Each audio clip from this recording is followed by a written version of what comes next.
ও মামা, আজকে তো খিচুড়ি বানিয়েছো, তাহলে ওই সব রকম সবজি দিয়ে যে তরকারিটা করো সেটা করো না। সব রকম সবজি দিয়ে কোনটা বল? ওই তো লাবড়ার তরকারিটা বানাও না, ওইটা। ও আচ্ছা আচ্ছা, লাবড়ার তরকারি। হ্যাঁ, খিচুড়ির সঙ্গে কিন্তু ভালোই যাবে জানিস তো।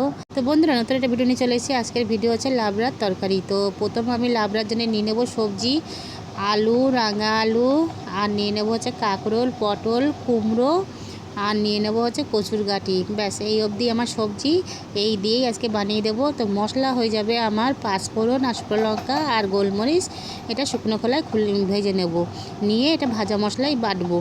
তো গুঁড়ো করার পরে এরপরে আমি সবজির মধ্যে নুন, হলুদ আর লঙ্কার গুঁড়ো আর অল্প মিষ্টি দেবো, কেন সবজি মানে লাবড়ার তরকারি মানে মিষ্টি পড়বেই, তো একটু মিষ্টি না দিলে হবে না। তো দিয়ে ভাজা মশলাটা দিয়ে সিম করে আমি এটা কষিয়ে নেব, এতে একটু জল দেব না। তো দেখুন আমার কমপ্লিট রান্না। তো মেয়ে খেয়ে বলছে কেমন হয়েছে।